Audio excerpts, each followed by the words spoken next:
He stood at the edge of the soccer field, wind brushing his scruffy beard, his 6-year-old son kicking a ball around alone. The other kids had moms and dads clapping, calling out their names. But Noah stood alone, again. Ryan Carter, a single dad and mechanic from a small town in Ohio, wasn't used to asking anyone for help. Life had taught him to keep his head down, work hard, and never complain. Since his wife passed 3 years ago, he'd raised Noah on his own, through late-night fevers, missed birthday parties, and scraped knees. And today was supposed to be just another Saturday. Soccer practice, frozen pizza dinner, maybe a movie, but then, he saw her. The soldier, in full uniform, kneeling beside a little boy, her son, maybe. Her stance was strong, but her eyes were tired. She wiped her brow with the back of her hand as she helped the boy lace his sneakers. Nobody seemed to notice her, not really. But Ryan couldn't look away. After practice, while the other parents gathered in groups and chatted about schools and snacks, she sat alone on the bench, sipping from a bottle of water. Her son, Eli, quietly colored in a sketchbook. Ryan hesitated, but only for a moment. He walked over, heart pounding for reasons he didn't fully understand.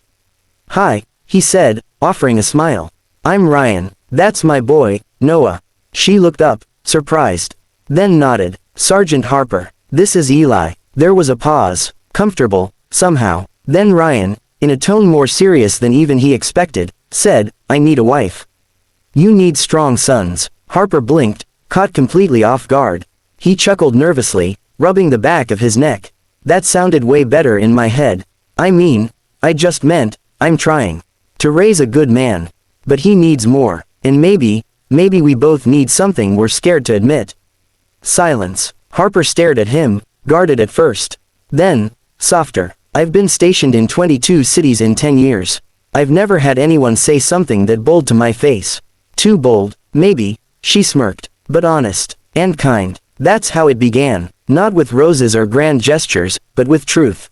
Over the next weeks, they met at the park, shared coffee during practice, and swapped life stories like trading cards. Harper talked about deployments, the guilt of missed birthdays, the ache of coming home to silence. Ryan spoke about loneliness, trying to braid hair with YouTube tutorials, and the fear of failing as a father. Noah and Eli bonded instantly, building Lego forts and chasing fireflies. One evening, Harper called. "Ryan," her voice shaky, "I got new orders. They want me overseas." His chest tightened. "When?" 3 weeks. There was silence. Then, he spoke. "Marry me." "Ryan, no, listen, not for convenience, not to trap you, but because, I don't want to lose what we've found. We're not just two people passing time. We're building something." She didn't answer, but the next morning, she was at his door. In uniform, holding her discharge papers. "I told them I've found my mission." They married quietly. Just them, the boys, and a local pastor who teared up during the vows. Their home became louder, messier, fuller. Eli called Ryan, "Dad," after 6 months. Noah clung to Harper when he was sick. And for the first time in years, Ryan didn't dread the evenings. He looked forward to them.